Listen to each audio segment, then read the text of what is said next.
Il y a quelques années, Albert Jacquard, vous étiez venu parler à une classe d'école primaire. Et il y a une petite fille qui vous avait demandé « Monsieur, je voudrais devenir intelligente comme vous, comment faire ?» Qu'est-ce que vous lui avez répondu? C'était d'autant plus merveilleux que c'était une classe de SES, une classe pour les enfants qui sont réputés ne pas être doués.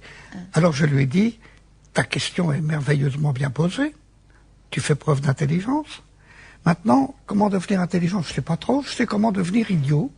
Pour devenir idiot, tu n'as qu'à acheter une bonne provision de bonbons et t'installer devant la télé. C'est pas ici que je devrais dire ça. Mais en fait, au fond, pour devenir idiot, il suffit d'être passif.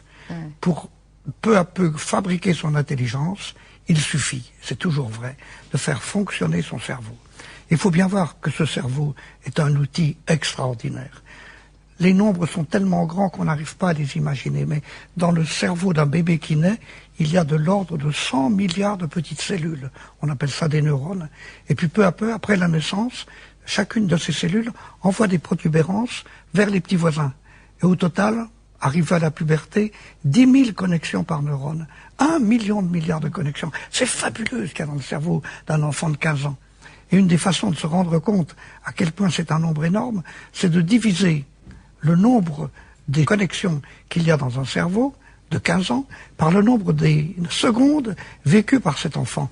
C'est 400 millions de secondes. Et le résultat, c'est qu'à chaque seconde, depuis sa naissance, il a mis en place 2,5 millions de connexions.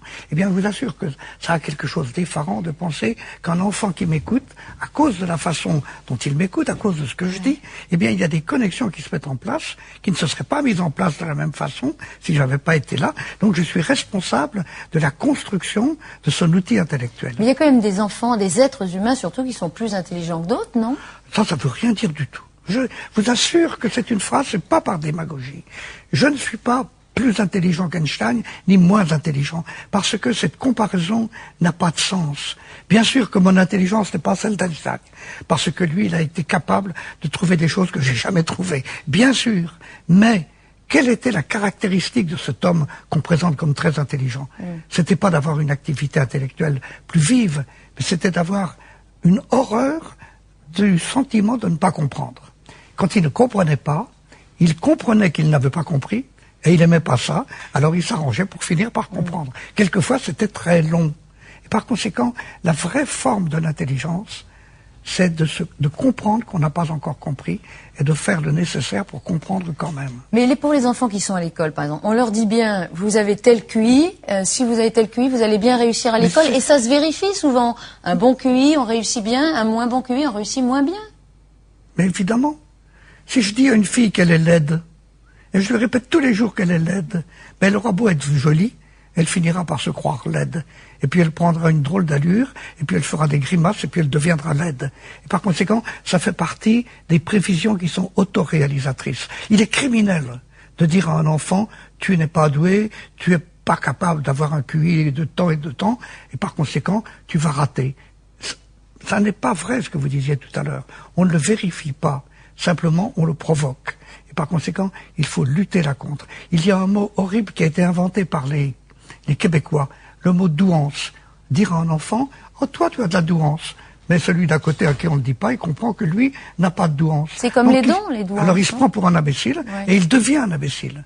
Par conséquent, il faut se dire que l'intelligence, c'est pas quelque chose que l'on reçoit, c'est quelque chose que l'on construit. C'est ça la phrase essentielle. Et le mot surdoué, par exemple. Il y a des enfants, on dit, ils sont surdoués. Ils réussissent bien l'école. On a bien tort de le dire. Ça ne veut rien dire. Dans surdoué, il y a 2 syllabes qui sont toutes les 2 idiotes. Sur, ça veut dire qu'il y a une hiérarchie. Or, il n'y a pas de hiérarchie de quelque chose aussi subtil que l'intelligence, qui est multidimensionnelle. Et doué, ça laisse supposer que c'est un don de la nature qui fait qu'on est intelligent, ou un don de la société. Non. On est doué parce qu'on s'est donné à soi-même son intelligence. Et on est tous responsables de devenir plus ou moins intelligents. Il faut, peu à peu, la construire. Et bien sûr, tout le monde ne construira pas la même. Certains iront plus vite que d'autres, mais méfions-nous. La vitesse n'est pas une caractéristique tellement remarquable de l'intelligence. Ceux qui vont vite, vous savez, en général, ce sont des bluffeurs. Moi, je crois plutôt celui qui va lentement, qui a l'esprit de l'escalier, qui revient sur lui-même et qui peu à peu arrive à acquérir un certain nombre d'outils intellectuels intérieurs. Mais même s'il apprend plus tard, et s'il comprend quelque chose plus tard que les autres, c'est pas grave. L'important, c'est de le comprendre. Peut-être qu'il le comprend mieux. Celui qui lève le doigt dans une classe en disant « Monsieur, j'ai pas compris », il prouve qu'il a compris qu'il n'avait pas compris. Et c'est ce qu'il y avait de plus difficile à comprendre. Il faut toujours répéter ça. Et celui qui lève le doigt, qui n'a pas compris, il rend service à tout le monde. Parce qu'il amène le prof à recommencer. Et je le sais en tant que prof, il faut toujours recommencer.